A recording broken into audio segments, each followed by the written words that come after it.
So, Dale, tell me who your group is and what your goal is with this. We are Ohioans Against the Deceptive RX Ballot Issue. And my name is Dale Butland, and I am the Communications Director. Right. So, but tell me who the group is that is behind this and what do they want to achieve with it? So we have a coalition of 41 different organizations that are comprised of doctors, nurses, veterans, the business community, organized labor, and so on. In fact, there are 30,000 doctors, nurses, pharmacists who are part of our coalition. You can see them yourself on our website, deceptiverxissue.org. And these are people who are concerned that this ballot initiative, while it sounds good at first blush, most of us learned a long time ago, that things that sound too good to be true usually are. Okay. And this ballot issue, according to the experts who have studied it, not only won't fix the problem. Everybody agrees that regular Ohioans need access to affordable prescription drugs. But the experts who have studied this have said not only will this not fix the problem, but it's actually going to make it worse by increasing drug prices for most Ohioans and also reducing access to needed medications. Okay. How would that happen? Why is that? You're saying that could happen. Why? Yeah. Well, to start with, 2/3 of the people of this state are not covered under this ballot initiative, because remember, the initiative only applies to drugs that are bought by the state government. 2/3 of Ohioans do not get their prescriptions from state programs. They get it through private insurance provided by their employer. Maybe they're on Medicare. Medicare, of course, is a federal program, not a state program. Sure. So none of those people are covered. And even if this ballot initiative could work, which the experts say it can't, but even if it did, and the drug companies were forced to sell drugs to the state for the VA price, like most businesses, they'd probably simply raise the prices on people who aren't covered by this, which is a majority of Ohioans, about 64%, 7 million people. Okay. Is this proposal similar to what was on the ballot in California? Yeah, this ballot proposal is virtually identical to a proposal that was on the California ballot last year and that went down fairly heavily by about 6 points. And maybe more to the point, every major newspaper in the state of California, liberal papers, conservative papers, middle-of-the-road papers, all editorialized against it because they knew it was wrong for California for the same reason that it's wrong for the state of Ohio. The organization that is looking to defeat this proposal spent, I'm told, $110 million in California. That is a lot of money. Why did they spend so much money on that? Well, I'm not sure how much was spent, but if you say it was that much, I'll take your word for it. Right. Look, this is an expensive proposition because the ballot initiative sounds so good at first. Everybody wants access to cheaper drugs. Right. So what you have to do is an education campaign to make people understand that this thing isn't what it seems and that it's actually going to increase drug prices for most people. That requires a lot, including a robust paid media effort, which means television ads. And so that's why. Now, the person on the other side of this, the person who is sponsoring this initiative, is the same fellow who put it on the ballot last year in California. His name is Michael Weinstein. Right. And he runs a $1 billion a year foundation called the AIDS Healthcare Foundation. Ironically, 80% of their money comes from selling prescription drugs. But he takes tens of millions of dollars out of this foundation and spends it on political campaigns similar to what we have here in Ohio, and many that are not like we have in Ohio. But the point is, in California, he spent about $25 million to try to get this passed. It didn't work, but it is an expensive proposition. The pharmaceutical companies are paying most of the bill on our side because even though we have this large coalition, as I just mentioned, of doctors and nurses and veterans and so forth, they don't have that kind of money lying around in their bank accounts. So if the pharmaceutical companies did not foot the bill for this, I'm not sure who could. Okay. Do you plan to spend the same amount of money here in Ohio? There's absolutely no way of telling at this stage of the game how much money will have to be spent. We just started this campaign. But I will tell you that what we're going to do is to educate Ohio voters so that by the time Election Day rolls around, they will understand exactly why this is a bad idea, it's bad public policy, and would do damage to the state of Ohio and to the people of the state. Okay, if you're saying that this would raise prices, why would pharma and the pharmaceutical companies be against it? Because raising prices, frankly, means more profits for them. Well, first of all, let me say this, and I say this as someone who has spent most of his adult life fighting for affordable prescription drugs for people, including a ballot initiative a few years ago that resulted in the creation of Ohio's Best RX program, which is a discount card. Yeah. So I care a lot less whether this ballot issue would be good or bad for the drug companies than I do about whether it would be good or bad for the state of Ohio and the people of our state, which is why I'm opposing it. But as for the drug companies, why they would be opposed to this, this discount that the VA has by law, this 24% discount that was passed by Congress, was in honor of veteran service and sacrifice. It was intended to be for veterans. It was never intended to be for everybody. And I think what the pharmaceutical companies are concerned about is this becoming sort of a precedent, which they would not want to see spread around the rest of the country. But remember too, Danielle, that while a ballot initiative in Ohio can only prohibit Ohio from paying a certain amount of money, they can't require the drug companies to sell the product at that price. So,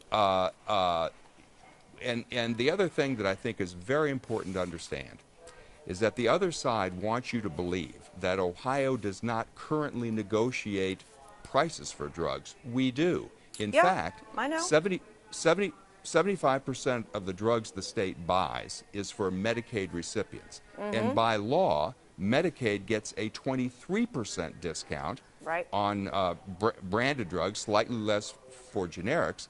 But the bottom line is that the 3 former Ohio Medicaid directors who have looked at this and served under both Democratic governors and Republican governors say that while we can't know exactly what the VA pays because there are additional discounts that the VA negotiates, just like Ohio does, we negotiate for additional discounts beyond the 23% mandated discount that we get. But the Medicaid directors say we're already paying pretty close to the VA price for 3/4 of the drugs we buy. So when the other side says, oh, passing this is going to save taxpayers $400 million, well, that's preposterous. I'd like to know where they get that number, and I hope somebody in the news media will ask them. Well, there are several other programs, public programs, that are paid by the state besides Medicare and Medicaid. You know, Bureau of Workers' Comp is one of them.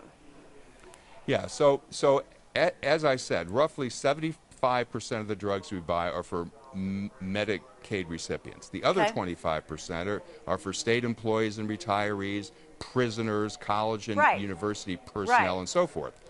Now, the state negotiates discounts that are not mandated, but are negotiated with the drug companies. And the concern is that if the drug companies were suddenly required to sell to the state at the VA price, a lot of these additional discounts and supplemental discounts that the state already negotiates would go away. And if that happens, the Medicaid directors say that will increase what Ohio pays for drugs by tens of millions of dollars a year. Okay, going back to my question that I asked before, and you talked about, you know, what you believe and your goal to lower prices, that's not necessarily in line with what the pharmaceutical companies want. And again, raising prices, which your group says this will do, means more profits for them. So why would they be spending $110 million to fight a proposal that is going to put more money in their pockets? Well, as I said before, and I'll say again, I personally don't care very much whether this would be good or bad for the drug companies. What I care about is whether this would be good or bad for Ohio and Ohioans. Right, but you're the PR person. You're not the group. I'm not the group. You're not part of the pharmaceutical industries. You're the spokesperson. So yeah, I mean, you may feel a certain way, but that doesn't mean it's in line with what they're doing. What I'm telling you is that I am the spokesperson for the campaign. Right. If you'd like to know what the drug companies think, you should ask the drug companies. I don't speak for them. I speak for the campaign. But And they're behind the the campaign. which is they are part of the campaign. We have 41 different statewide organizations that are a part of this, including 30,000 doctors and nurses and pharmacists.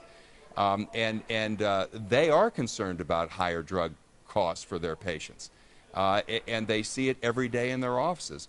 But this ballot initiative would, in the judgment of every expert who's looked at it, result in increased drug prices for a majority of Ohioans and reduced access to needed medications for many others. That's why people are opposed to it on our side. That's why we have the coalition we do. The other side, you should ask them, has 0 organizations in their coalition. They have nobody who has endorsed their proposal because everyone understands, except them, that this would be bad public policy. Okay, PhRMA, the Department of Commerce, Ohio Manufacturers Association, they tried very hard to keep this off the ballot in Ohio. Why wouldn't you just leave this up to Ohio voters instead of trying legal maneuvers to get it off the ballot?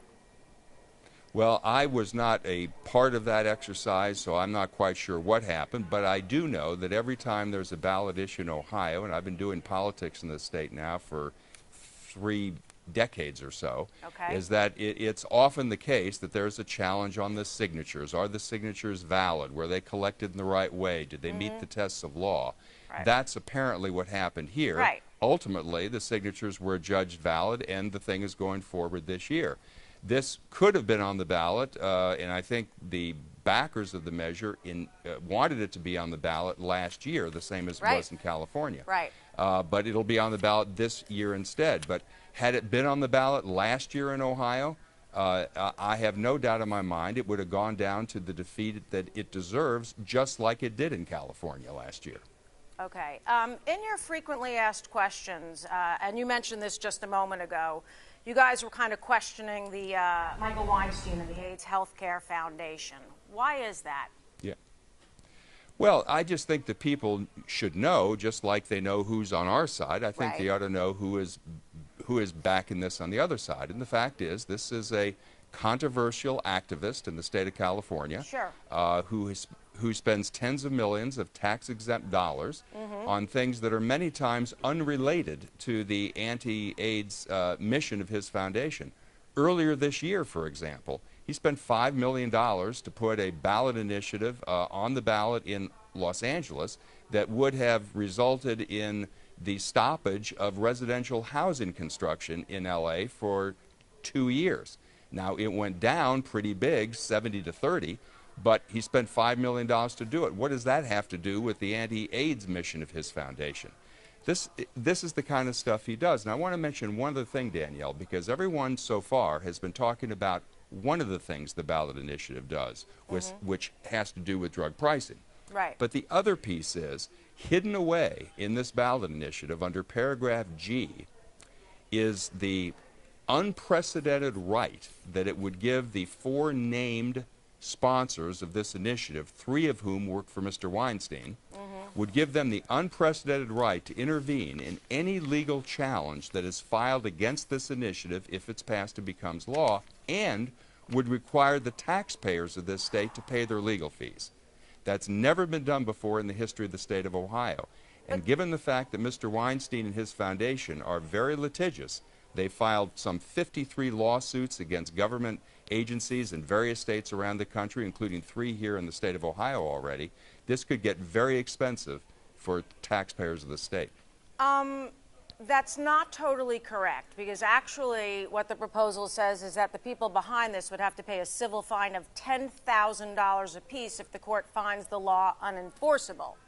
So it's not completely transparent that they're going to have to, that the state's going to have to pick up the cost of any lawsuits. No, actually, Danielle, I would encourage you to read it again. It specifically says that the 4 named sponsors are indemnified by the state of Ohio, which means the taxpayers, with their legal fees.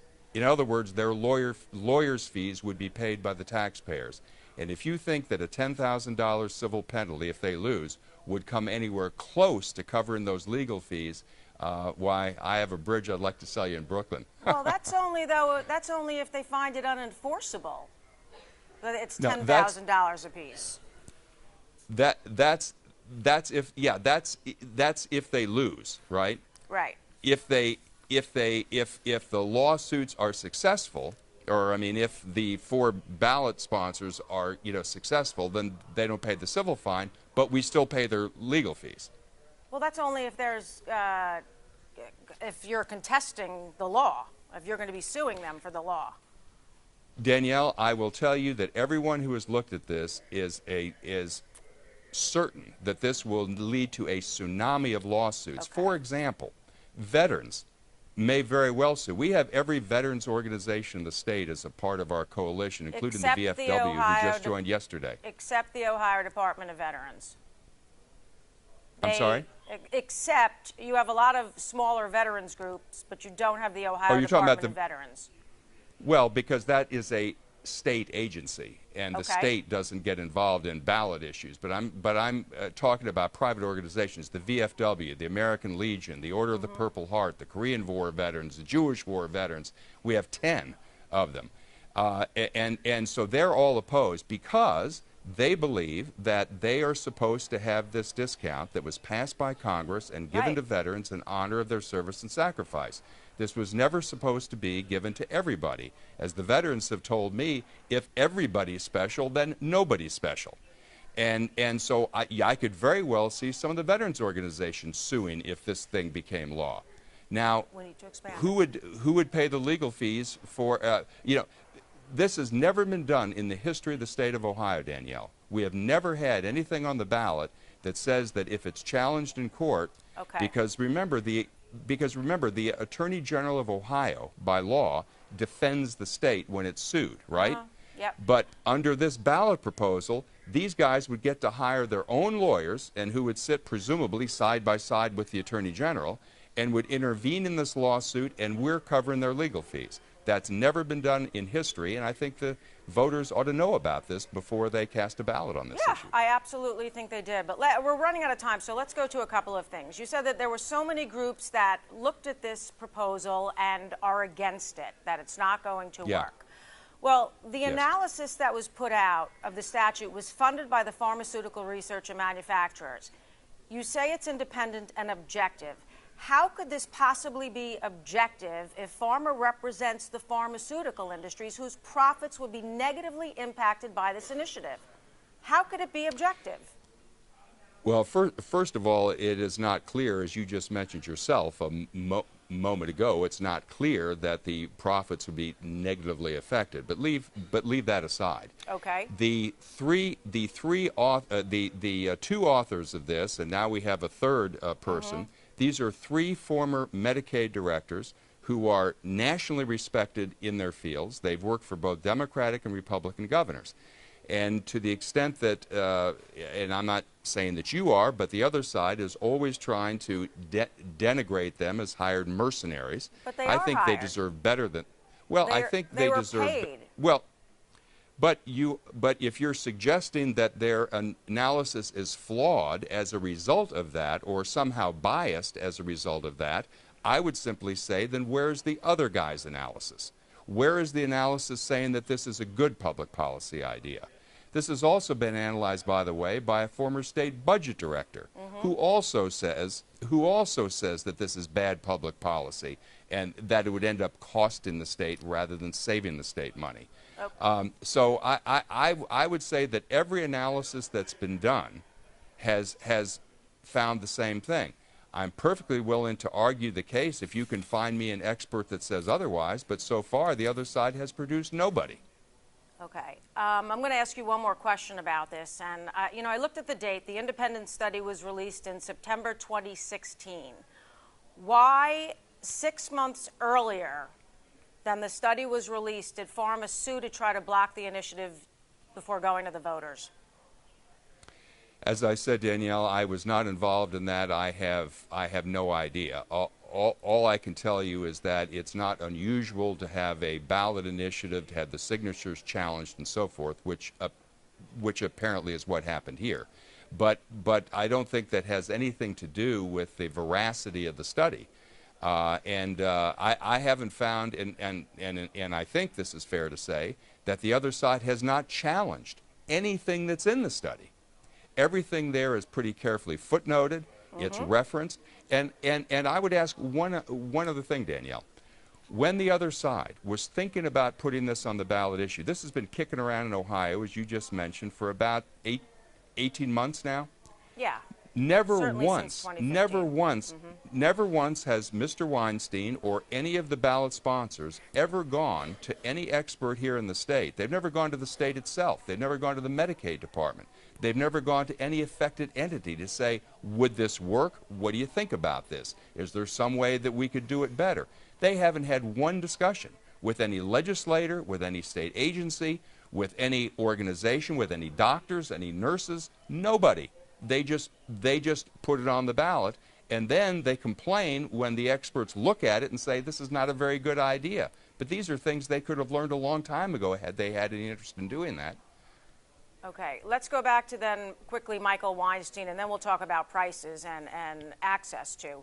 You talk about him and all the money that he spent to defeat this measure and all the lawsuits that he files. But why would an agency whose mission is to reduce prices of HIV and AIDS drugs be in support of something that would increase those prices? I mean, this is a guy who his agency treats 600,000 people in 36 countries. This is his sole mission. Why would he want something that is going to hurt the people who need to buy the drugs? Well, first off, it should be the sole mission of his foundation. I'm not sure it is, as I just indicated to you before, because Mr. Weinstein spends tens of millions of dollars on many things that are unrelated to that. But there's no question that the AIDS Healthcare Foundation has done some good work in the past, and they are continuing to do good work around actually the world on this subject. But let's remember how this becomes a billion-dollar foundation. Mr. Weinstein buys these anti-AIDS and HIV drugs at a very reduced price in something called the 340B program. Okay. So he buys them at a very reduced rate, but those discounts are not passed on to the people he treats.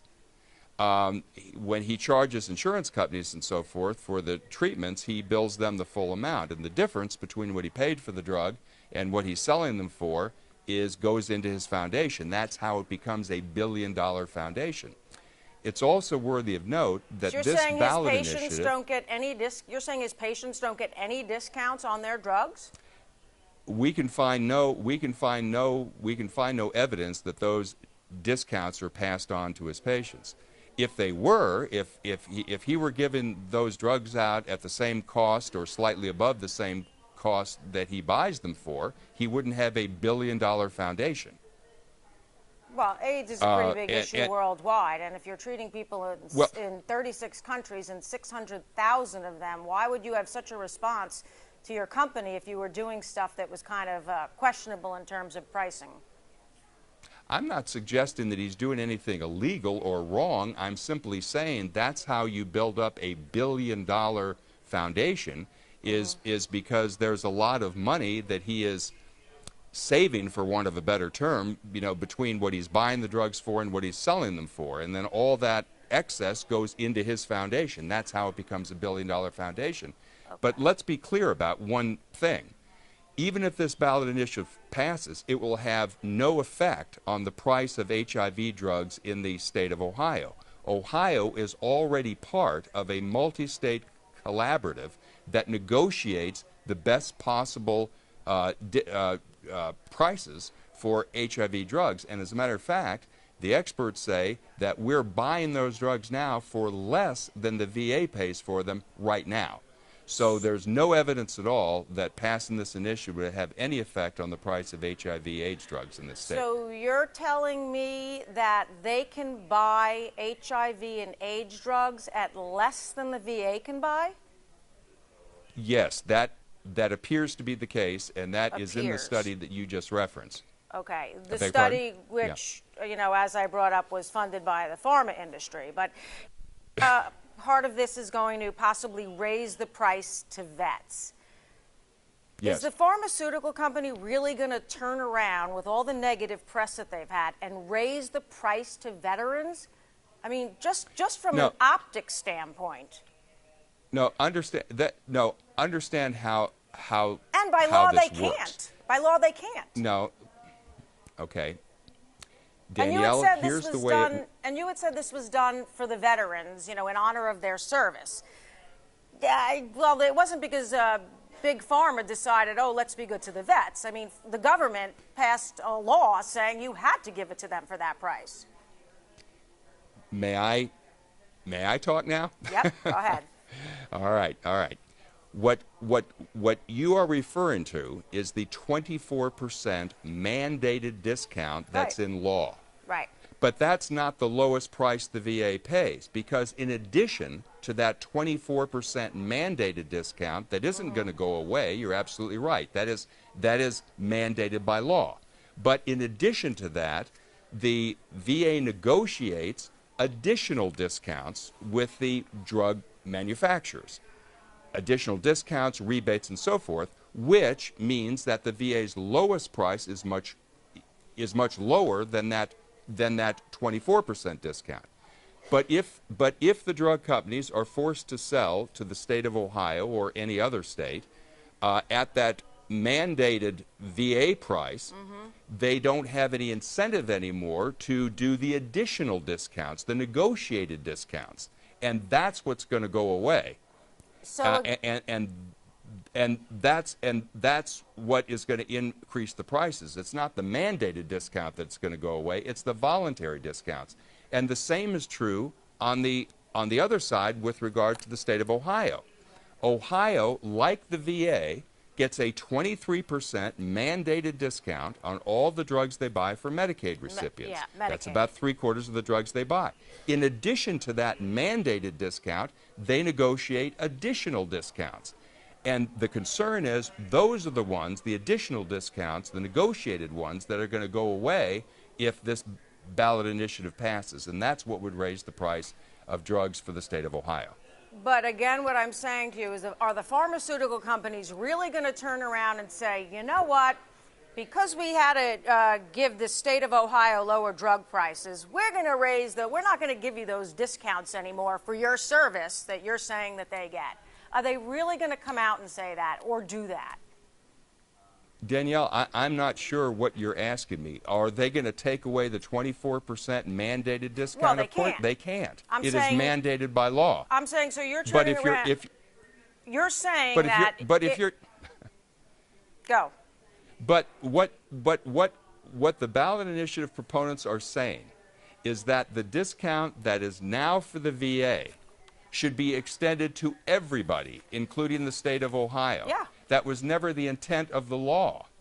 That was never the intent of the law. It was never intended to be for everybody. It was intended to be for veterans in honor of their service and sacrifice. And if everybody's special, Danielle, nobody's special. Right? It's like a restaurant. If a restaurant says, for veterans, we're going to give a 20% off their dinner bill. And then everyone comes and says, well, wait a minute, if you're going to give that to veterans, then I want that too. Well, why do they give it to Medicaid or Medicare? Why do they give a discount to Medicare or Medicare? Because it's mandated by law, Exactly. just like the VA is. So when they're trying to mandate this by law to the citizens of Ohio. But it is mandated for Medicaid recipients, not for everybody. And the voluntary discounts, the negotiated ones that are not mandated by law, those are what possible incentive would the drug companies, or frankly any other company selling anything, have to negotiate additional discounts if they're required to give a mandated discount that's supposed to be for one group to everybody? I mean, a restaurant wouldn't do that. But on the same thing, if the state won't buy for the price that you want to sell it at, you're going to say the farms are just going to walk away from all that business? I mean, that's just not plausible. They could take their business to other drug manufacturers. Well, first of all, you have to look at what what Ohio buys in terms of drugs is less than 5% of all the drugs that are bought by states. If you look at all the state purchases of drugs, Okay. what is sold in Ohio is less than 5%. It's Okay. It's about 4.8%. Then what are they so worried It about? is not. It is not clear to me that the drug companies would be interested in continuing to sell drugs at this price, which they're not mandated to do, because No. remember, as I said before, all the ballot issue can do is prohibit the state from paying more than a certain price. But it can't force the drug companies to sell the product at that price.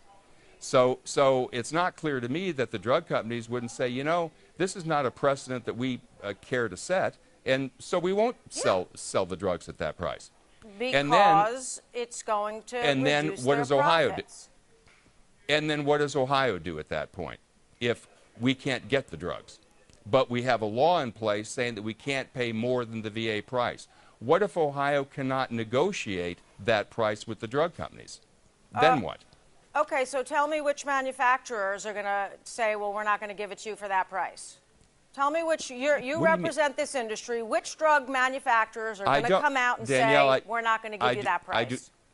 I do not represent the industry, Danielle. I represent the campaign. If you'd like to talk to the industry, I'm sure I can find somebody who would be willing to do that for you. You represent the campaign, but right which now, is I'm talking funded- about the campaign. You represent the campaign, which is mostly funded by the pharmaceutical industry.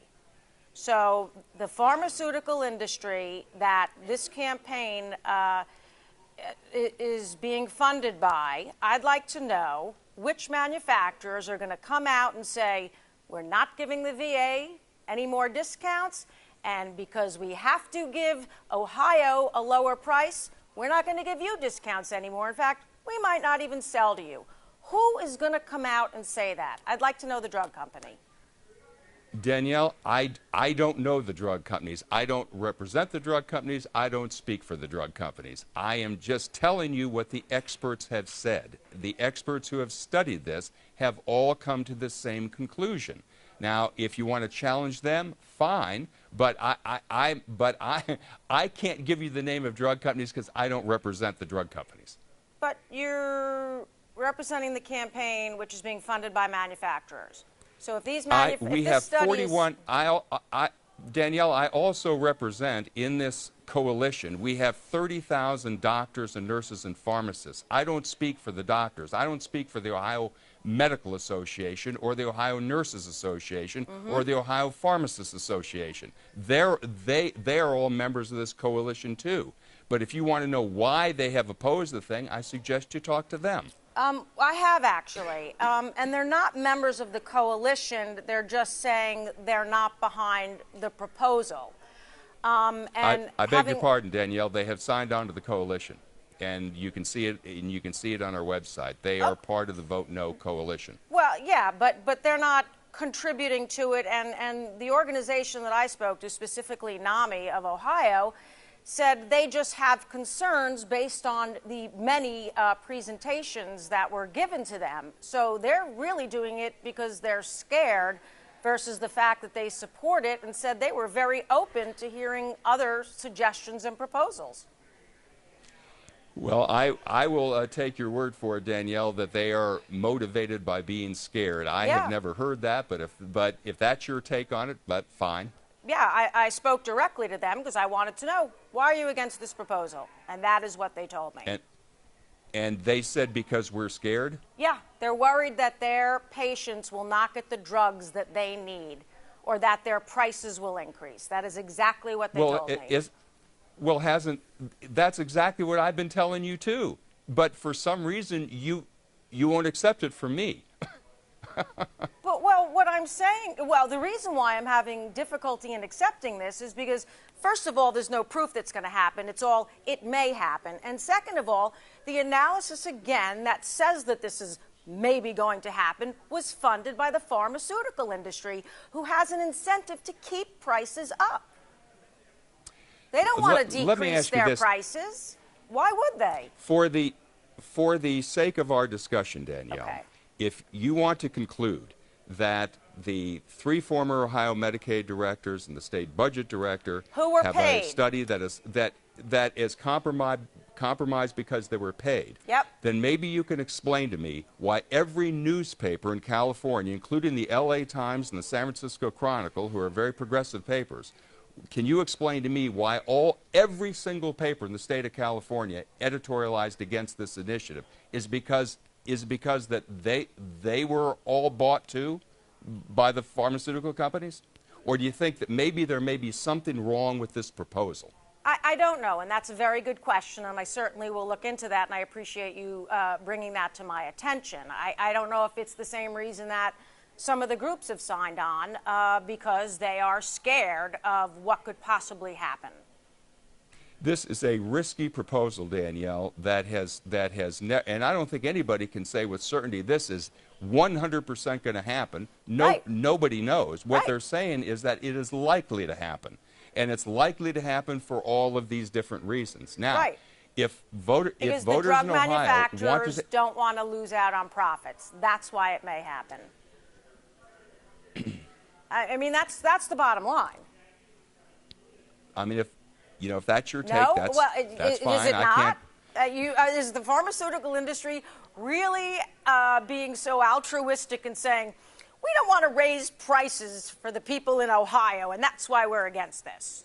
I mean, that's absurd. What I have told you, and I'll say it once more, Okay. is that the pharmaceutical companies do not want to set a precedent of having to Yeah. sell prescription drugs to states for the same price that it is mandated by Congress that they sell to veterans to. Right, because what would be the result of that then? What would be the result if they were mandated to sell them at the prices that the VA pays for them? What would then be the fallout for the pharmaceutical industry? I don't know. You'll have to ask them. Their But profits will go down. Well, Danielle, I realize that you're on the other side of this issue, and that's fine. You're perfectly you have a perfect right to take any position you wish on the issue. All I am saying to you is, as somebody myself who has been involved in this fight to try to bring affordable drugs to people, and I've done it for a very long time. I know you have. I have looked at this, and in my judgment, and not just my judgment, but in the judgment of every newspaper in the state of California, in the judgment of every major medical organization in this state, in the judgment of the 4 experts now who have looked at this thing, everybody believes this will backfire and not do what it promises, and will have the reverse effect. I think it would be bad for Ohio and be bad for Ohioans. That's why I'm opposed to it. If you have a different view, that's fine. But I think that between now and Election Day, we're going to do everything we can to educate voters as to what this will likely mean for them if this passes, and then they'll have to make a judgment as to how they want to vote. Exactly. All right. Dale, I really appreciate your time and for entertaining my arguments. And we will. I just hope, Danielle, the only thing I would ask is that you be as how shall I say, that you would be as suspicious and as questioning of the other side as you've been of me. Oh, and I will bring particular, these. Yeah, I will bring all of these points up. Well, not just these points. These are the ones that you've raised against me. What I'm saying is, when you look at our FAQs, for example. Yeah, I looked at every single one. As you noticed, virtually every declarative statement we make has been footnoted with a clickable, with a linkable footnote so that you can read the source material yourself. They, on their website, I don't know if you've looked at their website, they just say stuff. Yeah. They say it's going to save $400 million a year. Where did they get that figure? Here's my guess. I'm going to guess that they got the $400 million figure by looking at the total amount Ohio spends on drugs every year, and then they just took 24% off that. And that's how they wind up with $400 million. If that's the case, you can readily see the problem, right? Ohio doesn't pay the retail rate or the wholesale rate. Ohio already gets almost the VA price for 3/4 of the drugs it buys. So you can't just say, well, we'll take 24% off that price, right? So, I mean, I just think they ought to be held to the same standard anyway. They ought to at least be forced to demonstrate how they come up with these figures. Okay, fair deal. And I will certainly ask All them right. all of these questions. Last question I have. When Yes. would you expect this piece will air? We're going to do a few pieces, and this particular Okay. piece is going to air tomorrow. I don't know if it's on the 6 o'clock or 11 o'clock news. Okay. I will be tuned in. Okay. Because I know you'll be fair. I will be fair. I've done my Okay. research on this topic, I think, as you can see. Yep. So I will certainly hold them as accountable as I've held you.